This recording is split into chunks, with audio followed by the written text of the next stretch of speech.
Hello students, जय भारत। तो day number 36 जिसमें आज हम बात करने जा रहे हैं thermal properties of matter. NCERT text book का नाम है इस चैप्टर का। तो इसमें अगर हम सिलेबस की बात करें तो यहाँ पे टोटल 3 अलग अलग चैप्टर्स का कॉम्बिनेशन है। थर्मल प्रॉपर्टीज ऑफ मैटर और इंपॉर्टेंट चैप्टर है। तीनों चैप्टर मिला के मिनिमम 2 क्वेश्चन आने के चांसेस रहते हैं। एनसीईआरटी में तो एक ही चैप्टर है, लेकिन इसको हम 3 चैप्टर में डिवाइड कर सकते हैं। तो अगर हम उस तीनों टॉपिक की बात करें तो जो सबसे पहला टॉपिक होगा बच्चों वो है यहां पे कैलोरीमेट्री। ये भी थर्मल प्रॉपर्टीज ऑफ मैटर का एक पार्ट है। जो दूसरा पार्ट है बच्चों वो है यहां पे थर्मल एक्सपांशन।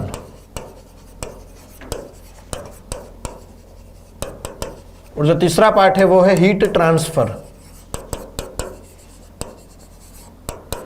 ये तीनों चैप्टर मिलके बनता है थर्मल प्रॉपर्टीज ऑफ मैटर, जिसमें से हम ये एक टॉपिक देख चुके हैं हीट ट्रांसफर, जो मैंने करंट इलेक्ट्रिसिटी के बाद कवर किया था। उसका रीजन था कि इसका जो कंडक्शन वाला पार्ट है वो टोटली करंट इलेक्ट्रिसिटी बेस्ड है। ठीक है, तो अगर इस 3 चैप्टर की बात करूं तो 3 में से 2 क्वेश्चन आना फिक्स है। तो टोटल 2 क्वेश्चंस आ सकते हैं और इसमें से फिक्स है कि एक क्वेश्चन इससे ही आएगा। ठीक है, हीट ट्रांसफर से एक क्वेश्चन बनता है और ये दोनों मिला के एक क्वेश्चन आने के चांसेस रहते हैं। और पॉसिबिलिटी के तीनों में से एक एक आ जाए, क्योंकि इस साल 30 क्वेश्चन वाली वापस पैटर्न हो चुकी है। तो तीनों में से एक एक के चांस बनते हैं। लेकिन अगर 25 वाली पैटर्न हो तो प्रायोरिटी इस तरीके से अरेंज रहता है। इसमें से एक क्वेश्चन आने के चांस है, इन दोनों को मिला के एक क्वेश्चन आने के चांस है। तो आज के सेशन में बच्चों हम कैलोरीमेट्री और थर्मल एक्सपांशन की बात करेंगे, क्योंकि हीट ट्रांसफर को हम देख चुके हैं। तो ज्यादा टाइम वेस्ट नहीं करते, बात करते हैं। तो सबसे पहले अपना जो स्टार्टिंग वाला टॉपिक होगा वो होगा थर्मल एक्सपांशन। उसके हम 6-7 क्वेश्चन देखेंगे और सारी वेराइटी को ट्राई करने का, कवर करने की ट्राई करेंगे। ठीक है, और उसके बाद हम कैलोरीमेट्री में आगे बढ़ेंगे। उसके हम काफी सारे क्वेश्चन देखेंगे और पॉसिबल जितने भी कॉम्बिनेशन है उन सबको कवर करने की ट्राई करेंगे। तो यहां पे सबसे पहले देखते हैं थर्मल एक्सपांशन। वीडियो को पॉज करेंगे, खुद से ट्राई करेंगे। तो यहां पे बच्चों हमें दिया गया है कि हमें effective coefficient of linear expansion ढूंढना है। ठीक है, फेमस क्वेश्चन है, हर जगह क्लास में भी करवाया जाता क्वेश्चन है और एज इट इज क्वेश्चन बच्चों जेईई मेन में प्रीवियस ईयर में आ चुका क्वेश्चन है। तो यहां पे एंड टू एंड यहां पे रखा है 2 रॉड है। अगर मैं डायग्राम ड्रॉ करूं तो पहला रॉड है L1 लेंथ का, दूसरा L2 का, α1 α2। ठीक है, 2 रॉड है यहां पे। अब इफेक्टिव टेम्परेचर कोएफिशिएंट पूछा है, तो इसका मतलब क्या हुआ? देखो, इफेक्टिव कोएफिशिएंट कैसे निकालना पड़ता है। तो मैं मान लेता हूं भाई इसके इक्विवेलेंट मुझे एक रॉड है जिसकी लेंथ कितनी होगी L1 + L2 और इसका अल्फा इफेक्टिव है। अब मैं टेम्परेचर रेज करूंगा तो ये वाला रॉड की लेंथ बढ़ेगी, ये वाले रॉड की भी लेंथ बढ़ेगी। तो टोटल रॉड की लेंथ जो अभी L1 + L2 है बढ़ के कुछ और हो जाएगी। तो उतनी ही लेंथ इसकी भी बढ़ के होनी चाहिए। तो ऐसा होने के लिए इस रॉड का अल्फा कितना होना चाहिए वो मुझे ढूंढना है। ठीक है, इफेक्टिव मतलब एक ही रॉड बनाना है, तो इन दोनों की मिला के जो नई लेंथ होती है वो लेंथ इस अकेले रॉड की होनी चाहिए। तो उसके हिसाब से देखते हैं। तो इस रॉड की नई लेंथ क्या हो जाएगी? इस रॉड की नई लेंथ हो जाएगी L1 1 + α1 ΔT। अगर मैं टेम्परेचर ΔT बढ़ाता हूं तो ये वाली रॉड की नई लेंथ क्या हो जाएगी? L2 1 + α2 ΔT बराबर ये वाला जो मेरा इफेक्टिव रॉड है, इफेक्टिव जो सरिया है, उसकी मुझे नई लेंथ चाहिए। तो उसकी नई लेंथ क्या हो जाएगी? उसकी नेचुरल लेंथ है L1 + L2, तो ये हो जाएगी 1 + α इफेक्टिव ΔT। सॉल्व करेंगे तो यहाँ L1 L2 वाला मल्टीप्लाई होगा, तो L1 + L1 α1 ΔT + L2 + L2 α2 ΔT बराबर यहां से L1 L2 को यहां मल्टीप्लाई करेंगे हम, तो L1 + L2 + L1 + L2 alpha effective ΔT। तो L1 L2 यहां से जाने वाला है, ΔT भी हर, अब जो बचेगा उसमें से ΔT भी हम जाने देते हैं। तो यहां से मुझे अल्फा इफेक्टिव मिलता है बच्चों L1 α1 L2 α2 upon L1 + L2। ये अपना आंसर होगा L1 α1 L2 α2 upon L1 + L2। ठीक है, सिंपल सा क्वेश्चन है और हर जगह करवाया। जैसे हीट ट्रांसफर में इफेक्टिव कंडक्टिविटी का कोएफिशिएंट K पूछ लिया, इफेक्टिव रेजिस्टेंस पूछ लिया, तो वहां पे जो मेथड अप्लाई करते हैं वही मेथड यहां पे अप्लाई करना है। आप इजीली कैलकुलेट कर पाओगे। नेक्स्ट क्वेश्चन, तो वीडियो को पॉज करोगे, खुद से ट्राई करोगे। तो इस क्वेश्चन में बच्चों हमें कुछ डेटा दिया गया है, पहले देख लेते हैं। बेकलेट बीकर के कैपेसिटी है 500 सीसी और उसका टेम्परेचर है 30 डिग्री और उसको पार्शियली फिल्ड किया है मर्क्यूरी से, ठीक है। और जो अनफिल्ड वॉल्यूम है वो कांस्टेंट रहता है, आप टेम्परेचर में कितना भी चेंज करो, ये कंडीशन यहां पे दी गई है, ठीक है। ध्यान से समझेंगे। मानो किसी एक टेम्परेचर पे जो खाली पार्ट है, जो एम्प्टी पार्ट है, अब आप टेम्परेचर चेंज करो तो वो एम्प्टी पार्ट का वॉल्यूम वही का वही रहना है, ठीक है। तो पहले समझते हैं ये क्या होगा, ध्यान से देखना। मानो ये हमें एक बीकर दिया है जिसके अंदर हमने मर्क्यूरी भर रखा है, तो ये वाला पार्ट एम्प्टी है। अब मैं इसका टेम्परेचर चेंज करता हूं, मान लेता हूं मैं टेम्परेचर बढ़ाता हूं, तो वॉल्यूम, ये जो बीकर है वो भी बढ़ेगा क्योंकि उसका भी हमने एक कोएफिशिएंट दे रखा है, तो बीकर भी बड़ा होना है और अंदर का जो लिक्विड है वो भी एक्सपांड होगा, ठीक है। अब ये एम्प्टी पार्ट वही का वही कब रहेगा, ध्यान से देखना। मानो मैं टेम्परेचर बढ़ाता हूं तो नया बीकर इस तरीके से बड़ा सा बीकर हो गया और लिक्विड भी थोड़ा देखो बड़ा हो गया, लेकिन ये जो एम्प्टी पार्ट है वो सेम रहना है। ये कब पॉसिबल होगा, टेम्परेचर बढ़ाने से जितना बीकर बढ़ेगा उतना ही लिक्विड बढ़ेगा, तो एम्प्टी पार्ट उतना का उतना रहेगा। ध्यान से सोचो, मानो टेम्परेचर बढ़ाने से बीकर ज्यादा बड़ा हो गया लेकिन लिक्विड उससे कम बड़ा हुआ, तो एम्प्टी पार्ट बढ़ जाएगा। या फिर लिक्विड का एक्सपेंशन ज्यादा हो रहा है, बीकर का एक्सपेंशन कम होगा, तो एम्प्टी पार्ट कम हो जाएगा। तो हमें क्या करना है, जितना बीकर की साइज बढ़ेगी उतनी ही लिक्विड की भी साइज बढ़नी चाहिए, ये मेरा कंसेप्ट है। यानी मैं यहां पे लगाऊंगा बच्चों delta V of beaker is equal to delta V of mercury H G. और डेल्टा वी का फॉर्मूला क्या है, volume of beaker, volume of beaker gamma of beaker delta T बराबर इसका है volume of H G gamma of H G delta T. Same temperature बढ़ाएंगे, delta T जाने दो। बीकर का कैपेसिटी दे रखा है 500 सीसी। बीकर का गैमा देख लेते हैं, तो गैमा ऑफ बीकर 6 × 10⁻6 6 × 10⁻6 बराबर एच जी का वॉल्यूम ढूंढना है और एच जी का गैमा जो दे रखा है बच्चों वो है 1.5 10⁻4 यानी 150 10⁻6 150 10⁻6 इसको जाने देते हैं यहां पे, ठीक है। अब डिवाइड करते तो ये 6 से यहां पे होगा 25 और 25 से बच्चों यहां पे होने वाला है 25 से यहां पे होगा 20, यानी वॉल्यूम ऑफ एच जी होना है 20 सीसी। तो जो 500 सीसी का बीकर है उसमें सिर्फ मुझे 20 सीसी का ये एच जी भरना है, तो यहां पे अपना आंसर आ जाएगा, ठीक है। 20 के आसपास का अपना आंसर होगा। सिंपल सा क्वेश्चन है। तो नया क्वेश्चन है, वापस वीडियो को पॉज करेंगे, खुद से ट्राई करेंगे। तो यहां पे भी सिंपल क्वेश्चन है अपने सामने। When the temperature of metal wire is increase from 0 to 10 degree, length increase by 0.02 degree, ठीक है। उसकी लेंथ में इतना इंक्रीमेंट हुआ है। The percentage increase in the mass density will be closest to. तो यहां पे हमें पूछा है मास डेंसिटी का परसेंटेज चेंज, तो ध्यान से देखेंगे। मेटल वायर को मान लेता हूं मैं सिलिंड्रिकल शेप का ऐसा कुछ वायर है, ठीक है। तो देखो लेंथ में इंक्रीमेंट हुआ 0.02। अब मानो मेटल वायर का वॉल्यूम है πr² इंटू लेंथ l। तो लेंथ में अब देखो ध्यान से, जो कोएफिशिएंट लेंथ के लिए एप्लीकेबल होगा वही कोएफिशिएंट रेडियस के लिए भी एप्लीकेबल होना है। ये बात समझ में आ रही है, क्लियर बात है ये चीज, ध्यान से सुनना। जो कोएफिशिएंट लेंथ के लिए एप्लीकेबल है वही कोएफिशिएंट सारे लीनियर डायमेंशन के लिए एप्लीकेबल है, यानी वही कोएफिशिएंट बच्चों रेडियस के लिए भी एप्लीकेबल होना है। क्लियर है ये चीज, गुड। तो यहां पे मैं कह सकता हूं कि dv/v वॉल्यूम का चेंज हो जाएगा 2 टाइम्स dr/r प्लस dl/l, ठीक है। अब कोई भी लीनियर क्वांटिटी हो उसके लिए हम कैसा लिख सकते हैं, थर्मल एक्सपेंशन के फॉर्म में dx बराबर x अल्फा डेल्टा टी, यानी dx/x क्या होना है बच्चों, अल्फा डेल्टा टी होना है। तो यहां पे मैं क्या लिख सकता हूं, 2 times alpha delta T plus alpha delta T, यानी ये हो गया 3 टाइम्स अल्फा डेल्टा टी। और ये अल्फा डेल्टा टी कितना दे रखा है बच्चों, 0.02%, यानी dv/d कितना हो गया बच्चों, 0.06%। यानी वॉल्यूम में इतना चेंज है, इतना इसका वॉल्यूम बढ़ा, ये पहली चीज।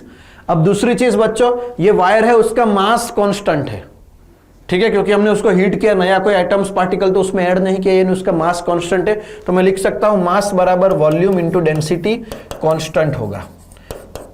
यानी यहां से एक और चीज मैं और लिख सकता हूं कि dm बाई एम मास का फ्रैक्शनल चेंज बराबर dv by V plus D rho by rho, ये हो जाएगा जीरो, क्योंकि मास में कोई भी चेंज नहीं होना है। तो अगर मुझे वॉल्यूम का चेंज मिल गया 0.06% plus D rho by rho बराबर जीरो, तो यहां से बच्चों डी रो बाई रो कितना आना है, माइनस 0.06% आएगा। ठीक है, ये अपना अल्टीमेट आंसर होगा माइनस 0.06%, यानी चेंज हुआ 0.06%, डेंसिटी उसकी कम हुई, माइनस में आंसर आने का मतलब उसकी डेंसिटी बच्चों कम हो रही है, ये हमें समझना है। ठीक है, क्लियर है बात? गुड। नेक्स्ट क्वेश्चन देखेंगे, वापस वीडियो को पॉज करेंगे, खुद से ट्राई करेंगे। तो ये जो क्वेश्चन है बच्चों वो टेम्परेचर स्केल पे बेस्ड क्वेश्चन है। ठीक है, जब भी हम थर्मल एक्सपेंशन शुरू करते हैं तो पहले टेम्परेचर स्केल को हम एक्सप्लेन करते हैं कि अलग अलग स्केल में, जैसा डिग्री हो गया, फ़ारेनहाइट हो गया, सेल्सियस हो गया, उसमें टेम्परेचर का रिलेशन क्या है, एक स्केल का रीडिंग दिया है तो दूसरे स्केल का रीडिंग कैसे निकालना है, वो सारी चीजें की हम बात करते हैं। तो यहाँ पे देखते हैं thermometer graduated according to linear scale read, ये होना बहुत जरूरी है कि जो स्केलिंग होगी वो लिनियर स्केल होनी चाहिए। ठीक है, यही हम जनरली करते भी है। तो एक टेम्परेचर स्केल में टेम्परेचर x0 है जब बॉइलिंग वाटर का टेम्परेचर है, यानी यह है अपनी नई टेम्परेचर स्केल और यह है अपना डिग्री सेल्सियस। तो जब इसका रीडिंग x0 है तब यहां पे रीडिंग है 100 डिग्री, बॉइलिंग वाटर की बात किया है। जब रीडिंग x0/3 है तब वो आइस के साथ कांटेक्ट में है। ठीक है, यानी जब उसका रीडिंग x0/3 होगा तब इसका यहां पे रीडिंग है 0 डिग्री। तो पूछा है कि जब इसका रीडिंग x0/2 होगा तब डिग्री में रीडिंग क्या होगा। तो जब ये वाला रीडिंग x0/2 होगा तो यहां पे c डिग्री कितना होगा ये पूछा है। तो बड़ी सिंपल मेथड है बच्चों, हम यहां पे क्या करते हैं, स्लोप करते हैं। मानो इसका ये वाला डिफरेंस अपन इसका ये वाला डिफरेंस बराबर ये वाला डिफरेंस अपन ये वाला डिफरेंस, ऐसा ही कुछ कर सकते हैं हम इजीली। तो ये वाला डिफरेंस कितना हुआ, x0 माइनस x0/3 अपन यहां पे ये वाला डिफरेंस कितना हुआ 100 बराबर यहां पे ये वाला डिफरेंस x0 माइनस x0/2 अपन ये वाला डिफरेंस कितना होगा 100 माइनस c। तो ये होना है 2x0/3 अपन 100 बराबर x0/2 यहां पे 100 माइनस c। यहां से देखो अब c हमें इजीली मिल जाएगा। तो ये होना है 4, तो 4 में नीचे होंगे ये 25 या 75, यानी 100 माइनस सी बराबर 75। तो सी बच्चों यहाँ पे आना है 25 डिग्री। अपना आंसर कितना आएगा यहाँ पे 25 डिग्री, ऑप्शन होगा ए। तो सिंपल जो, और ये मेथड कब एप्लीकेबल है, जब स्केल लिनियर हो।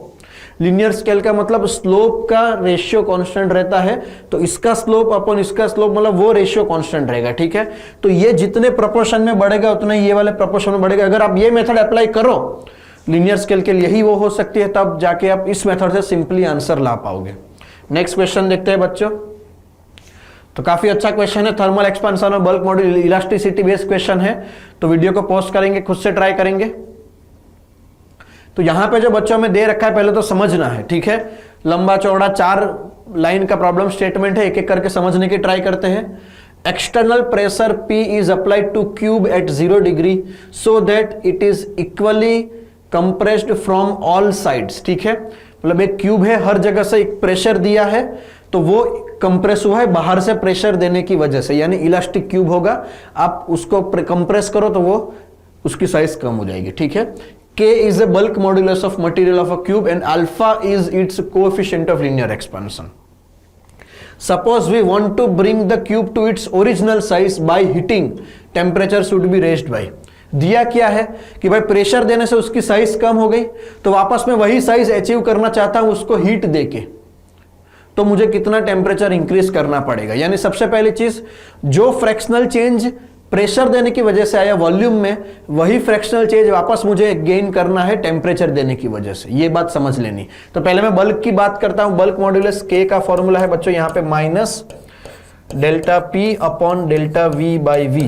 तो यहां से मुझे वॉल्यूम का फ्रैक्शनल चेंज कितना मिला, मैंने प्रेशर दिया है यहां पे P अपॉन K, और इतना ही मुझे चेंज अचीव करना है हीट देके।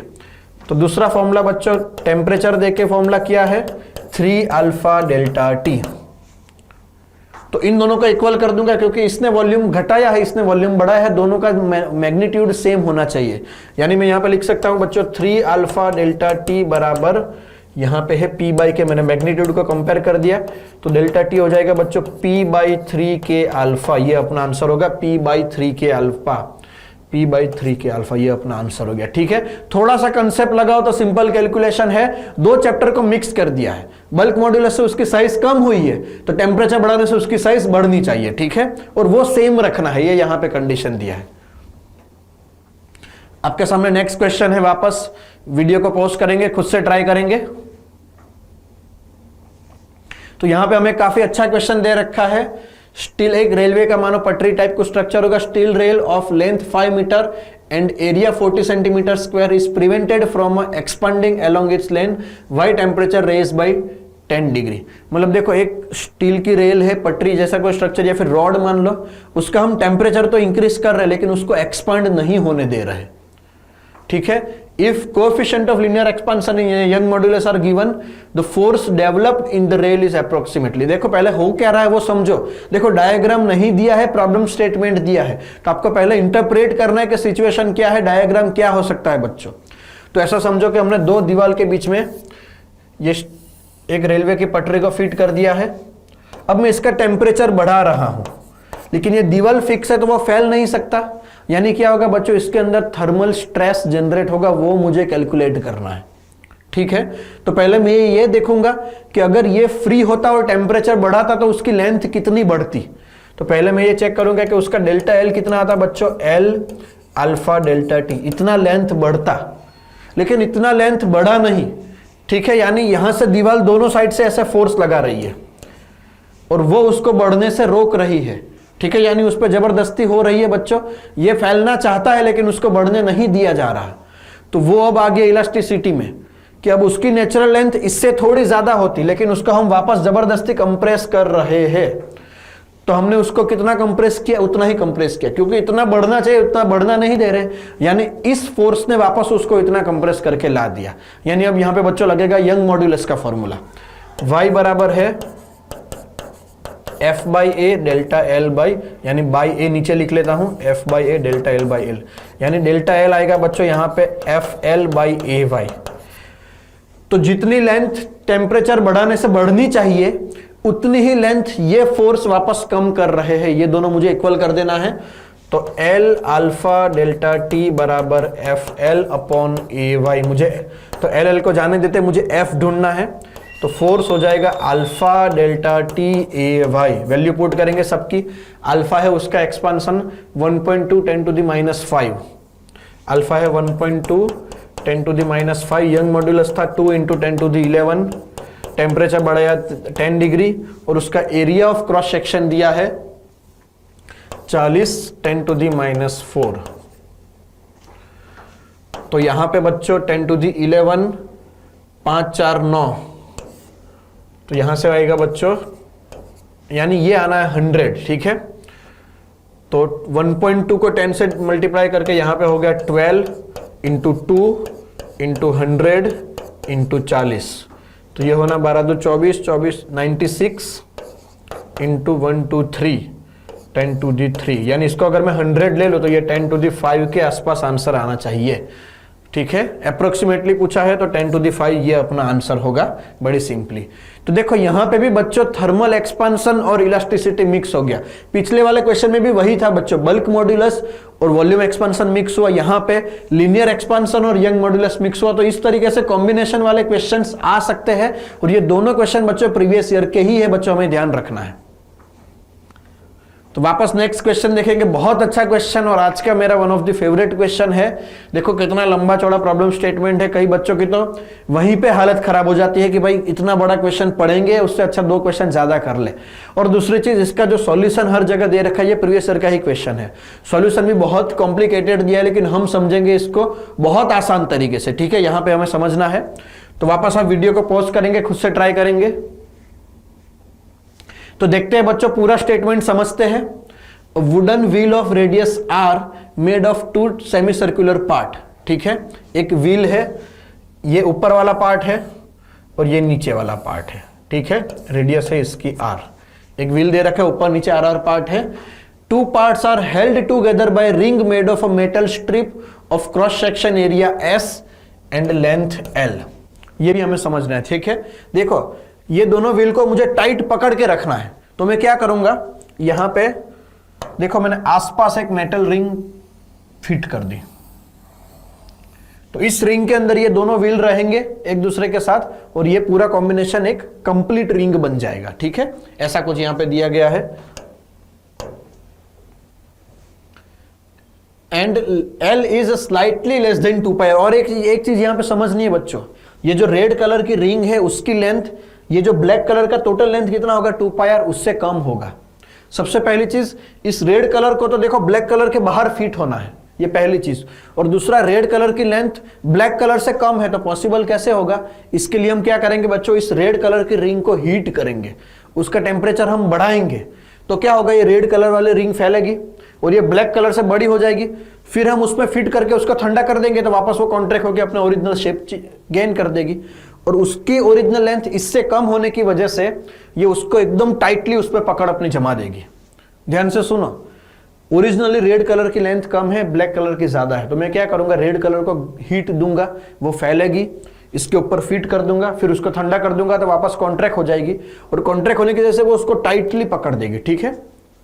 तो यही पूछा है कि ऐसा होने पे the force that one part of wheel applies on the other part, ठीक है, ऐसा होने पे एक पार्ट दूसरे पार्ट पे कितना फोर्स अप्लाई करेगा। वैसे देखो तो एडवांस लेवल का क्वेश्चन है बच्चों, बहुत जल्दी नहीं समझ में आने वाला, लेकिन हम एक चीज समझेंगे, ध्यान से देखना। उसको हमने क्या किया, ठंडा किया, सबसे पहली चीज ये है। तो देखो यहां पे हर जगह टेंशन क्रिएट होगा, ये चीज पहले हमें समझना है। हर जगह क्या क्रिएट होना है, टेंशन क्रिएट होना है। क्यों ऐसा होगा पहले समझते हैं। रेड कलर की ओरिजिनल लेंथ कितनी है, L है, लेकिन वो जब ठंडा होकर फिट हुआ है तो वो कितनी लेंथ में फिट हुआ है, 2 पाई r लेंथ में फिट हुआ है, यानी L लेंथ बढ़ के हो गई है 2 पाई r।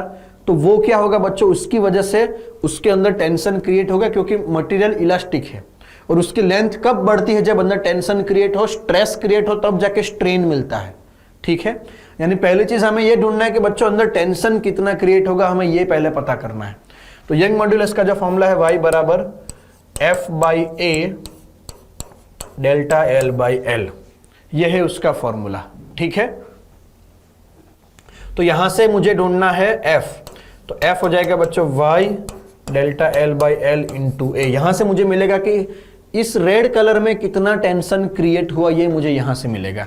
और एक प्रॉब्लम स्टेटमेंट में बच्चों लिख रखा है कि to fit the ring on the wheel, यानी रेड कलर को ब्लैक पार्ट में फिट करने के लिए it is heated so that its temperature raised by delta T and just steps over the wheel, यानी उसको इतना हीट दिया है कि उसकी लेंथ L से बढ़ के 2 पाई r हो जाए, बस इतना ही किया है। L से बढ़ के 2 पाई r हो जाए, वहां तक हम हीट करेंगे तो वो अपने आप फिट हो जाएगा, फिर वापस वो ठंडा होकर 2 पाई r से L हो चुका है, ठीक है। यानी ये डेल्टा L/L कितना आने वाला है बच्चों, वो मैं यहां से निकाल सकता हूं कि डेल्टा L/L आएगा बच्चों अल्फा डेल्टा T के बराबर, क्योंकि जितना टेम्परेचर चेंज में लेंथ चेंज हुआ उतना ही वापस कॉन्ट्रैक्ट हुआ है यंग मॉड्यूलस में, ठीक है, क्योंकि वापस वो अपनी ओरिजिनल लेंथ L अचीव कर चुका है। तो यहां पे मैं लिखूंगा बच्चों y alpha delta T into area A, इतना टेंशन क्रिएट होगा। अब पूछा है एक पार्ट दूसरे पार्ट पे कितना फोर्स लगा रहा है। अब मुझे बच्चों FBD बनाना है। देखो ये पहला पार्ट है, ये दूसरा पार्ट है। देखो हर जगह यहां पे मैं कोई भी मानो यहां से मैं कट करता हूं तो यहां पे भी टेंशन है, वैसे हर पॉइंट पे मुझे इतना टेंशन मिलेगा। लेकिन मुझे पूछा है एक पार्ट दूसरे पार्ट पे कितना लगा रहा है। तो मानो मैं ऊपर वाले पार्ट की बात करूंगा, तो ऊपर वाले पार्ट पे नीचे वाला पार्ट एक तो यहां पे फोर्स लगा रहा है, दूसरा यहां पे फोर्स लगा रहा है। यही दो जगह तो कांटेक्ट में है, नीचे वाला पार्ट ऊपर वाले पार्ट की, यानी टोटल नीचे वाला पार्ट ऊपर वाले पे 2T जितना फोर्स लगाएगा, यानी इसका डबल आंसर आएगा। अपना आंसर क्या होना है बच्चों, इसका डबल, यानी 2y alpha A delta T। तो 2y अल्फा A यानी यहां पे S है, डेल्टा T, अपना आंसर होगा बच्चों ऑप्शन डी, ठीक है। यहां पे ध्यान रखेंगे, एक तो पहले तो कंसेप्ट समझना है, प्लस कोई भी इंटीग्रेशन वगैरह नहीं करना है। देखो इंटीग्रेशन करोगे तो देखो ये पाई वाले आंसर आ जाएंगे, और कई बच्चों ने ये किए होंगे, और बहुत जगह सॉल्यूशन भी बच्चों लंबा चौड़ा गलत दे रखा है, बस कंसेप्ट समझो, सिंपल इतना सा कैलकुलेशन है, अपना आंसर आ गया।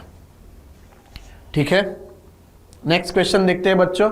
अब यहां से 8वें क्वेश्चन से अपना शुरू होगा कैलोरीमेट्री। इंपॉर्टेंट चैप्टर है, थर्मल एक्सपेंशन, कैलोरीमेट्री, दोनों में से एक एक क्वेश्चन आना है। तो और दूसरी चीज, कैलोरीमेट्री में कैलकुलेशन लंबी हो सकती है, आपको अप्रोक्सीमेशन करना पड़ सकता है, क्योंकि आपको टेम्परेचर की वैल्यू दिया होगा, मास की वैल्यू, उसका CS जो भी है उसकी वैल्यू दिया होगा, आपको अप्रोक्सीमेट करके आंसर भी लाने पड़ सकते हैं। तो इस क्वेश्चन को ट्राई करेंगे, वीडियो को पॉज करेंगे, खुद से ट्राई करो। तो यहां पे बच्चों लिखा गया है कि कैलोरीमीटर यानी कंटेनर दिया हुआ, एक पात्र दिया हुआ है जिसका वाटर इक्विवेलेंट 50 ग्राम है, और उसके अंदर 180 ग्राम का वाटर ऑलरेडी भरा हुआ है, यानी टोटल वाटर कितना हो गया बच्चों, 200 ग्राम का वाटर हो गया। 25 टेम्परेचर है। अब m ग्राम ऑफ स्टीम जो 100 डिग्री पे है वो उसमें मिक्स किया गया है till the temperature of mixture is 31 degree. ठीक है, तो m कितना होना चाहिए ये पूछा है।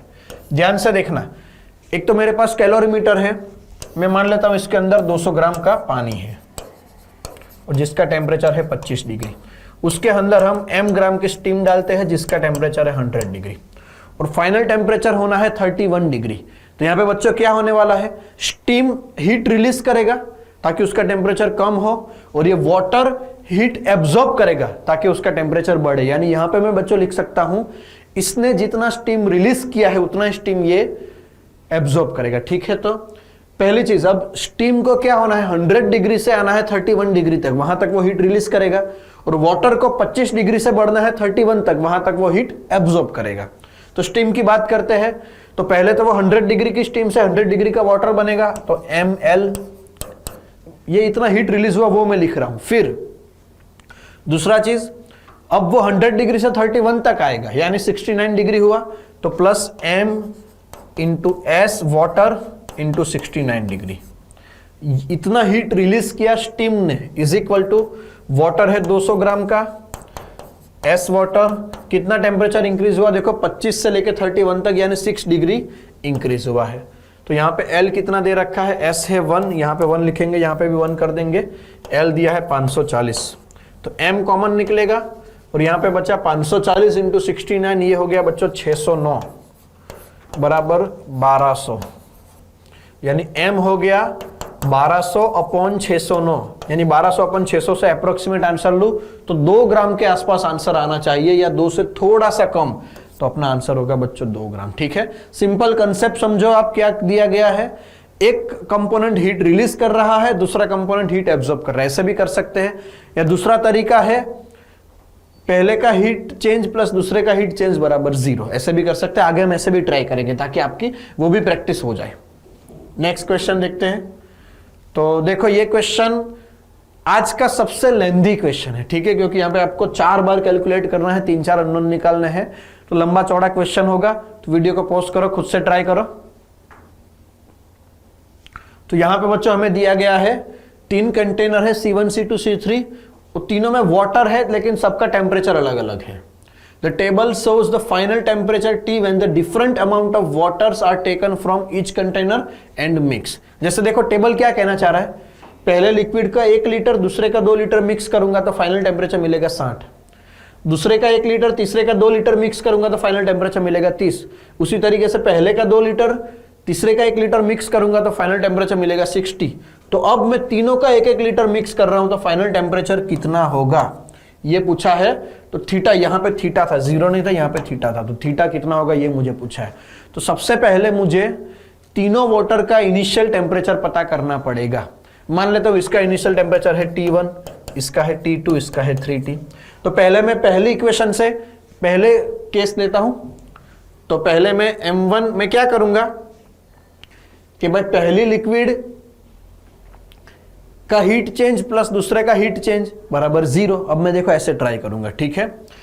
तो पहली लिक्विड में देखो टेम्परेचर T1 से चेंज होकर 60 हुआ, तो पहले लिक्विड में चेंज कितना हुआ, उसका मास है 1, उसका S into temperature 60 minus T1। ये पहले लिक्विड का हीट चेंज प्लस दूसरे लिक्विड का हीट चेंज, उसका मास है 2 लीटर इंटू S, ये S है, ठीक है, 5 मत समझ लेना, इंटू 60 माइनस T2 बराबर 0। टोटल हीट चेंज जीरो होता है। एक मेथड तो ये रहती है, दूसरी मेथड एक की हीट एब्जॉर्ब बराबर दूसरे का रिजेक्शन।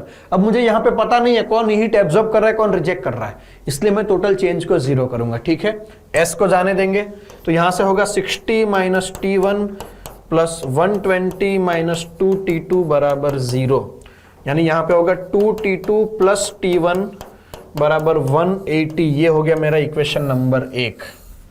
ठीक है, अब मुझे दूसरी इक्वेशन बनानी है, ये दूसरा केस लेके। तो T2 T3 का मैं बात करूंगा, तो पहले लिक्विड का change 1 into S, final temperature है 30, तो 30 माइनस T2 प्लस दूसरे लिक्विड का चेंज, वो 2 लीटर दिया है तो 2 इंटू एस, लिक्विड तो एस सेम ही आएगा, 30 माइनस T3 बराबर 0। तो यहां से बनेगा 30 minus T2 plus 60 minus 2T3 बराबर 0, यानी यहां से बनेगा T2 प्लस 2T3 बराबर 90। ये बनी इक्वेशन नंबर 2। ठीक है, ये बनी इक्वेशन नंबर 1। अब बात करेंगे तीसरे केस की लेंगे, उसमें पहले और तीसरे को मिक्स किया है, पहले का 2 लीटर है, दूसरे का 1 लीटर है, फाइनल टेम्परेचर 60 है। तो यहां से मास m s 60 minus T1 plus mass 1 s 60 minus T3 बराबर 0, s को जाने देंगे, तो 120 minus 2T1 plus 60 minus T3 बराबर 0। तो यहां से बनेगा 2T1 प्लस T3 बराबर 180। ये हो गई इक्वेशन नंबर 3।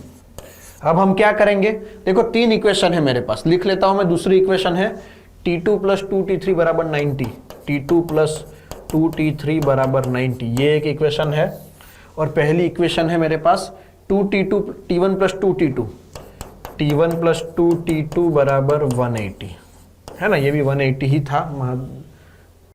ठीक है, अब मुझे ये 3 इक्वेशन, पहले मुझे T1 T2 T3 निकालना है। कैसे निकालेंगे, तो यहां पे बच्चों हम क्या करेंगे, ये वाले T1 को यहां पुट करेंगे, तो T1 है 180 माइनस T2, उसको यहां पुट करते हैं, तो 2 टाइम्स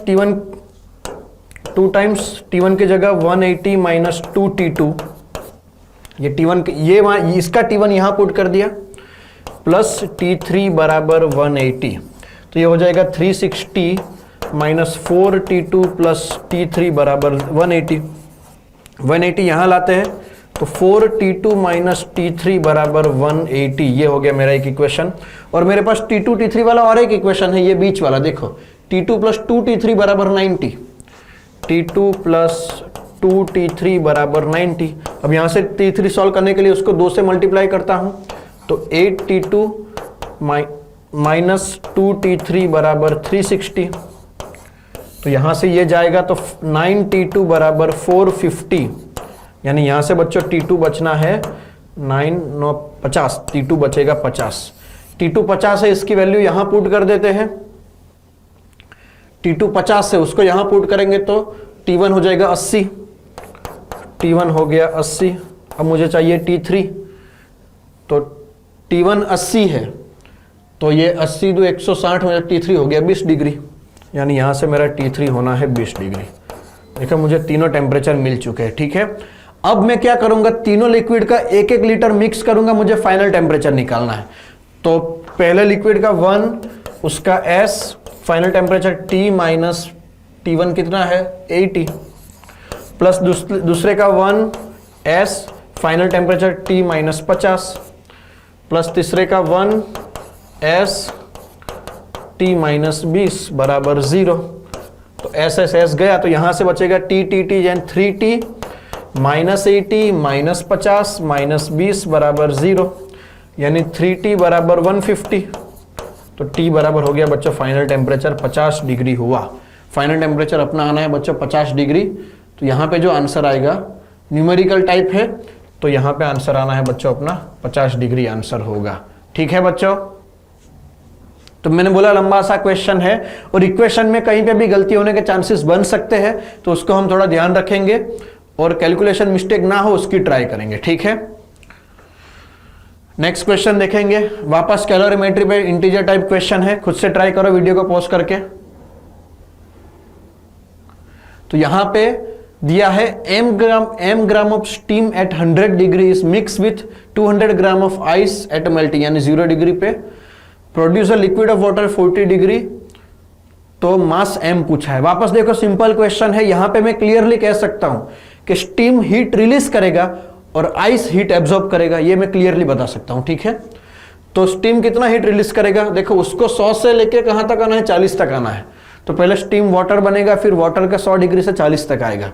तो स्टीम ने पहले तो ml हीट रिलीज करेगा, ठीक है, यानी L यहां पे दिया हुआ है 540, तो m इंटू 540 इतना, ये 100 डिग्री की स्टीम 100 डिग्री का वाटर बना, फिर वो वाटर 100 से 40 तक आएगा, यानी m s है 1 डेल्टा टी 100 से 40 यानी 60 बराबर आइस की। अब आइस की बात करते हैं, पहले 0 का आइस 0 का वाटर बनेगा, तो 200 ग्राम आइस है इंटू L उसका 80, ये 0 का आइस 0 का वाटर बना, फिर m s, अब वो 0 का चेंज होके 40 डिग्री बनेगा।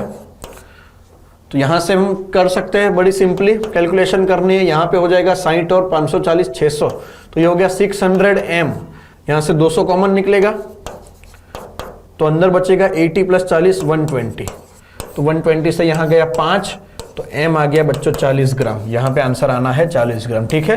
कैलोरीमेट्री में ऐसे सिंपल क्वेश्चंस ही बनेंगे, बस कैलकुलेशन में लंबे हो सकते हैं, कंसेप्ट में बहुत ज्यादा नहीं है कैलोरीमेट्री में, यहां पे आंसर आएगा 40, ठीक है। नेक्स्ट क्वेश्चन वापस खुद से ट्राई करेंगे, वीडियो को पॉज करेंगे।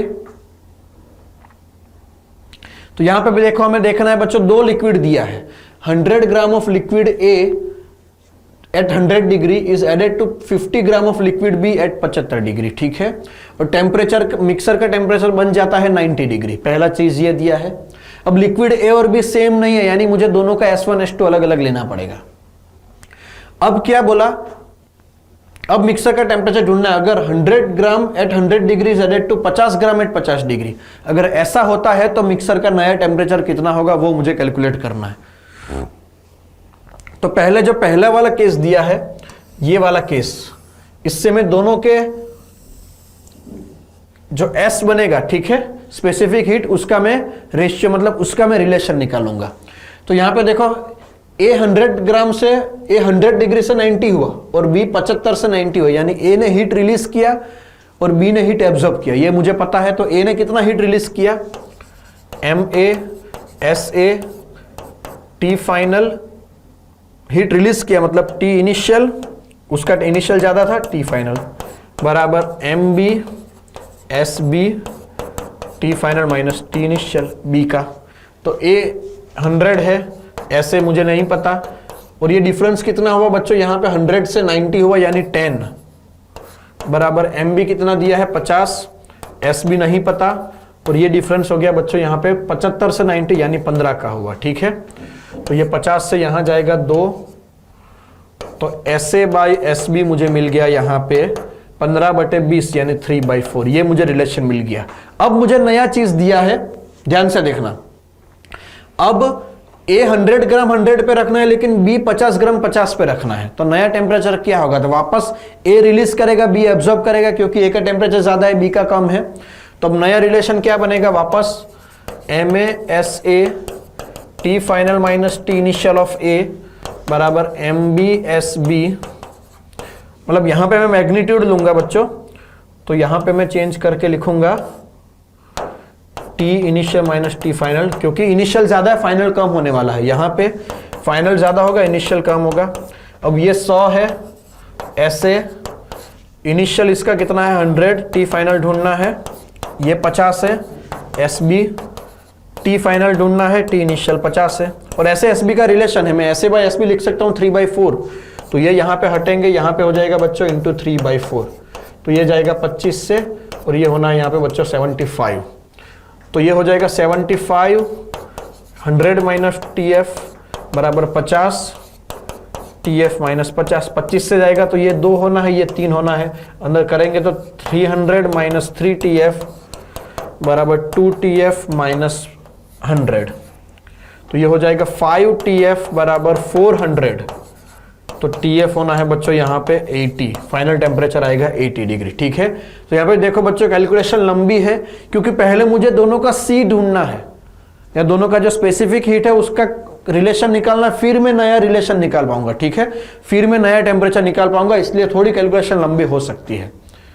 नेक्स्ट क्वेश्चन देखेंगे बच्चों, वापस वीडियो को पॉज करेंगे, खुद से ट्राई करेंगे। तो पढ़ते हैं, A metal ball of mass 0.1 kg is heated to 500 degree and dropped into vessel of heat capacity। देखो यहाँ पे वेसल का भी हीट कैपेसिटी दिया है, यानी वेसल का भी टेम्परेचर चेंज होना है। ठीक है, and containing 0.5 kilogram water. Initial temperature 30 degree है वाटर वेसल का और उस मेटल बॉल का 500 है। What is the approximate percentage increase in the water. पूछा है कि फाइनल टेम्परेचर ढूंढना है पहले तो, फिर वाटर का वो कितना परसेंटेज चेंज हुआ वो मुझे कैलकुलेट करना है, अप्रोक्सीमेट। ठीक है, और ऑप्शन भी दूर दूर है तो मैं शायद अप्रोक्सीमेशन सही से लगा पाऊंगा, उसके चांसेस है। अब स्पेसिफिक हीट वाटर का दिया है, मेटल का दिया है। तो यहां पे देखो बच्चों, पहली चीज मेटल का टेम्परेचर बहुत ज्यादा, यानी मेटल हीट रिलीज करेगा और कंटेनर और वाटर हीट एब्जॉर्ब करेंगे। ठीक है, तो मानो फाइनल टेम्परेचर T है तो मेटल कितना हीट रिलीज करेगा, तो mass of ball S of ball T minus 5, मतलब 500 माइनस T वो रिलीज करेगा, तो यहां पे मैं वैल्यू लिखूंगा 500 माइनस T। ठीक है, ये फाइनल T फाइनल बराबर। अब यहां पे पहले तो कंटेनर का टेम्परेचर बढ़ेगा और उसका मुझे हीट कैपेसिटी दिया है तो उसका मास की जरूरत नहीं है, सीधा मैं लिखूंगा हीट कैपेसिटी है 800, टेम्परेचर उसका T फाइनल माइनस इनिशियल कितना था 30, ये एब्जॉर्ब किया कंटेनर। और वाटर की बात करूंगा तो वाटर का मास कितना दिया है 0.5 kg, यानी mass of water S of water final temperature minus 30। Calculate करते हैं, यहां पे वैल्यू पुट करते हैं। बॉल का मास है 1/10, बॉल का एस कितना है 400, 500 माइनस TF बराबर, यहां से मैं TF माइनस 30 कॉमन निकाल लूंगा तो अंदर बचेगा 800 प्लस वाटर का मास कितना है 0.5, 1/2 और 4200, यानी 1/2 इंटू 42 यानी ये हो गया 2100। ठीक है, तो इसको ये हो जाएगा 40, अंदर मल्टीप्लाई करेंगे तो 5 ये 20,000 माइनस 40 TF बराबर ये होना है 2900 इंटू TF, तो 2900 into TF minus 29 into 3, 30 into 3 90 minus, तो उसमें 87 इंटू 3। ठीक है, इतना कुछ आएगा। सामने जाते हैं तो ये हो जाएगा 87 इंटू 87,000 इंटू, यानी ये हो गया 1,08,000, 1,07,000 के आसपास। ठीक है ना, 1,07,000 बराबर 2940 TF, यानी TF हो जाएगा बच्चों 1,07,000 अपॉन 2940। अब मुझे देखो अप्रोक्सीमेट यहां पर निकालना पड़ेगा, ये मैं कैसे गिनूंगा। ठीक है, बात समझ में आ रही है। तो मैं अप्रोक्सीमेट क्या करता हूं कि इसको मैं 10,800 बना देता हूं और इसको मैं 300 बना देता हूं। ठीक है, दोनों में थोड़ा थोड़ा सा इंक्रीमेंट करता हूं, तो ये हो जाएगा 10,800 और नीचे हो जाएगा 300, तो ये होने वाला है बच्चों 36, यानी मेरा एक्चुअल आंसर 36 के आसपास का होगा। फाइनल टेम्परेचर होगा 36 पॉइंट समथिंग, लेकिन मुझे पूछा है परसेंटेज चेंज, तो इनिशियल टेम्परेचर है 30 और वो बढ़ के हुआ 36, यानी देखो 6 डिग्री बढ़ा, तो 30 का 6 डिग्री कितना हुआ, 30 में 6 होता है बच्चों, मतलब 30 टेम्परेचर से बढ़ा 36, तो परसेंटेज चेंज कितना हुआ 6/30 इंटू 100, तो ये 5, ये हो गया 20, यानी अप्रोक्सीमेट 20% अपना आंसर आना चाहिए। अप्रोक्सीमेट आंसर होगा 20%। तो देखो ये मैं आपसे स्टार्टिंग में कह रहा था कि कैलोरीमेट्री में कैलकुलेशन में आपको अप्रोक्सीमेशन करने पड़ सकते हैं, क्योंकि यहाँ पे बच्चों वैल्यूज दी होती है। ये पूरा चैप्टर वैल्यू बेस्ड चलता है, कांस्टेंट में आंसर आने के चांसेस कम रहते हैं, तो कैलकुलेशन करना है और नियरेस्ट पॉसिबल आंसर पहुंचने की ट्राई करेंगे without time waste, without any calculation mistake. Next question देखते हैं बच्चों, तो वापस खुद से ट्राई करेंगे वीडियो को पॉज करके। लेकिन एक चीज देखो, ऑप्शन देखो बच्चों, 378, 315, 434, देखो ऑप्शन कितने अजीबोगरीब है। यानी यहां पे भी आपको बच्चों अप्रोक्सीमेशन लगाना पड़ेगा, आसपास का आंसर लाके आपको टिक करना पड़ेगा। ठीक है, तो वीडियो को पॉज करो, खुद से ट्राई करो। यहां पे बच्चों हमें दिया गया है कि एक स्फीयर है 0.2 kg का जिसको 150 से हीट किया है।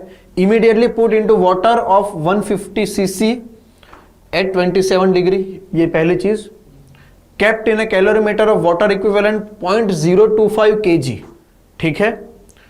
Final temperature of the system is 40 degree, तो एल्यूमिनियम का स्पेसिफिक हीट कितना होगा, ये पहला चीज पूछा है। और दूसरा मुझे आंसर जूल केजी में लाना है। यहां पे देखो यूनिट भी अजीब गरीब दे रखा है, सबसे बुरी चीज यहां पे ये है, ठीक है।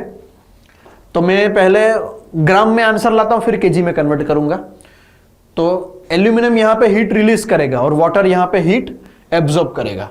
तो 27 है जो बढ़ के हो रहा है बच्चों 40। तो पहले एल्यूमिनियम का लिखते हैं, तो mass of aluminium, S of aluminium, ठीक है, इंटू टी फाइनल कितना हुआ, मतलब टेम्परेचर चेंज 150 से 40 हुआ, यानी वो हो गया 110।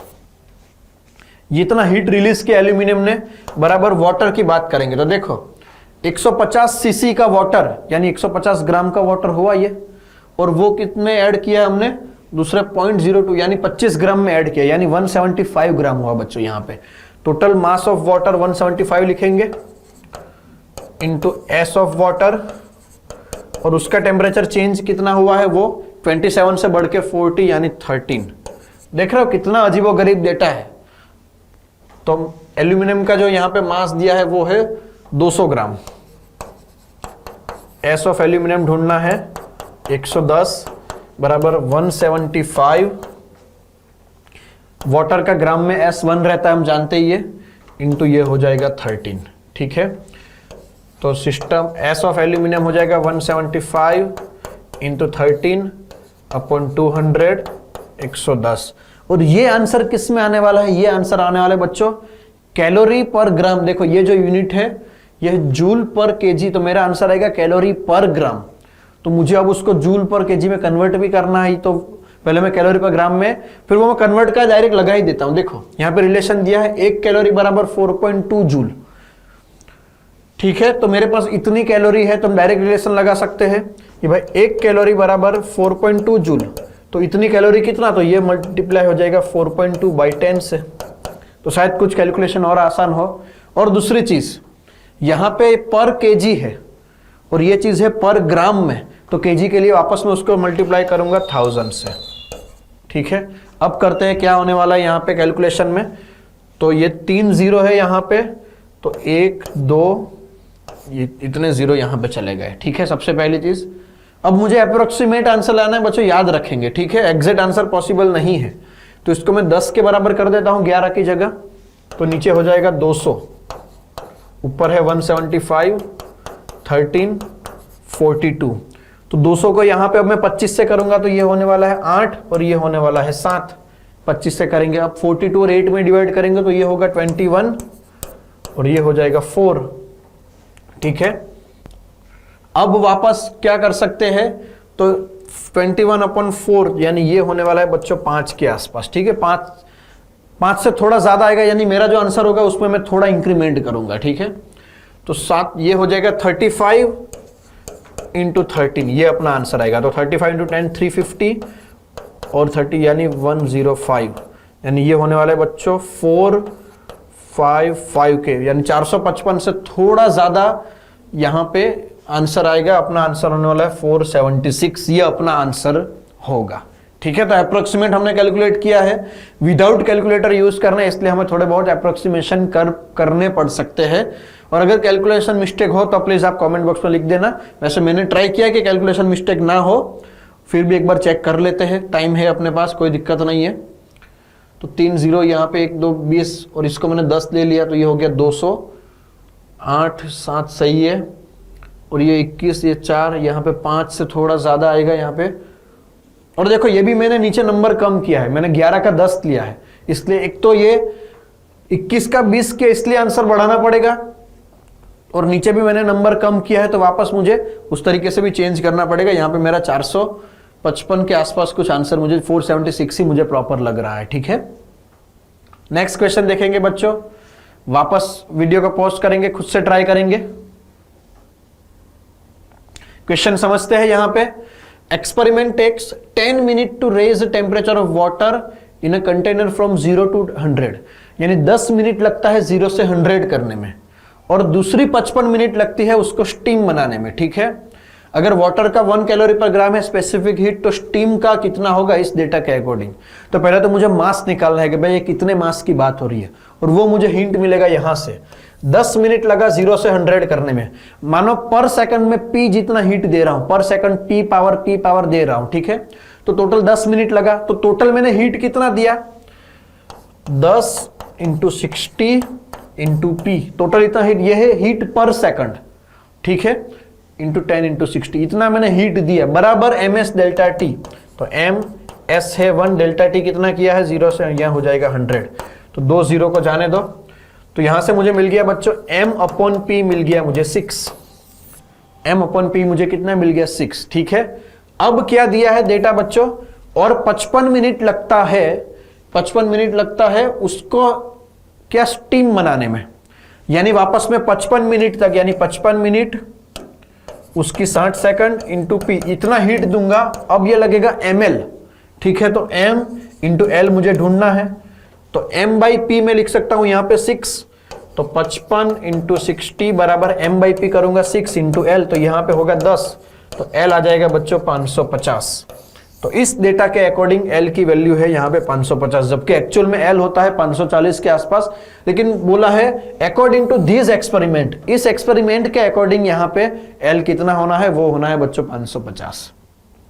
ठीक है, तो नेक्स्ट क्वेश्चन देखते हैं, बस ये लास्ट क्वेश्चन था, तो यहां तक रखते हैं बच्चों इस सेशन में। यहां पे हमने कैलोरीमेट्री, थर्मल एक्सपेंशन खत्म कर दिया है, हीट ट्रांसफर भी खत्म हो चुका है। अब जो नेक्स्ट 3 सेशन आएंगे, डे नंबर 37, 38, 39, उसमें हम बात करेंगे केटीजी एंड थर्मोडायनेमिक्स, दोनों इंपॉर्टेंट चैप्टर है, और केटीजी थर्मोडायनेमिक्स मिला के दोनों में से एक एक क्वेश्चन तो पक्का ही आना है बच्चों।